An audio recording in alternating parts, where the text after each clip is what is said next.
I think the key point that the Teeb report is making is that nature is very valuable to us every day, and yet it is economically invisible.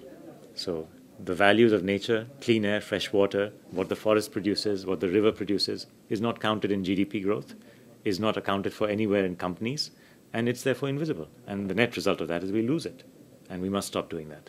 If you think about it, just because the bees don't send you an invoice for pollination does not mean that the pollination of bees is worthless. It's not worthless. It's very valuable because without it there would be no crops. But just because nature does not send invoices, does not send bills for its services, that does not mean that they are free or that you can lose them. Because if you lose them, the cost is huge. That's the point that we are making. And we are calculating these costs in order that people can understand it and take the right actions. Teeb is focused on policymakers. Teeb is focused on administrators, those who are in local government. Teeb is focused on business, and finally Teeb is focused on the citizen, right? So Teeb works at 4 different levels. And we need to do that because this problem of losing biodiversity, this problem of ecosystems being degraded and biodiversity being lost, wild nature being lost gradually, is not only solvable by either the business in private sector mode or just the government by policies taking action. All 4 cylinders have to work together, otherwise the car does not run. Well, firstly, I expect COP10 to make the world at large aware that biodiversity is important. Biodiversity is the living fabric of this planet. Right? We have only one home. So its value is infinity because without this planet there would be no economy. Right? So we need to understand that. But we also need to understand that in order to prevent it from being lost, we need to change our economic behavior. We need to respect the fact that nature, apart from being spiritually important and part of our identity and being our home, that nature also has an economic value, and that we need to recognize that value and not keep pretending that natural resources are infinite and free, because they are neither infinite nor free. So this key message has to come out from Nagoya. And secondly, this message has to be taken forward by governments and by businesses in their respective ways. The governments in terms of changing policies, the business in terms of changing their business strategies and their plans and the behavior and trying to change the behavior of their customers. So these 3 things have to happen at Nagoya.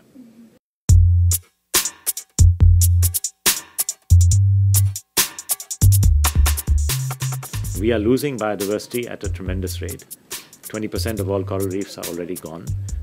Up to 40% of forests are gone, and we need to recognize that this rate of loss is accelerating, and that is a problem because we are losing scarce resources. Teeb has actually produced some numbers to show that the dependency of the poor on nature is the highest.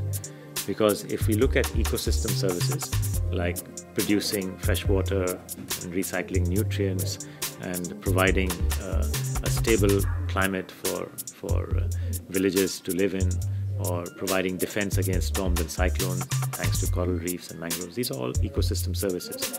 If we add up the value of these services, they could be 7, 8, 15, 10% of GDP. That's big, but if you find out what these ecosystems were worth to the poor, if they don't get flood prevention and drought control from forests, they lose their crops entirely. If they can't go into the forest to gather fuel wood, right? Fuel wood for burning in the stoves, they can't cook. If their cows and goats can't go into the forest to get fodder, you don't have cows and goats, right? So it's a big problem. So for the poor, especially in developing countries, it's a big problem because it's their livelihood. What they get from the forest for free and fresh water from the lakes and rivers and all that comes free to them. It's actually a big part of their livelihoods. And we have found in our calculations in Teeb that in places like India, Indonesia, Brazil, there are very large groups of populations, 20 million in Brazil, 90 million in Indonesia, and 350 million in India, who depend significantly on nature. And nature for them is 40, 70, 90% of their incomes. Now that's very important. So if you destroy nature, or if you don't protect it properly, what are you doing? You're actually destroying the lives of the poor, right? That is why I keep saying that biodiversity is not just a luxury for the rich, it is a necessity for the poor.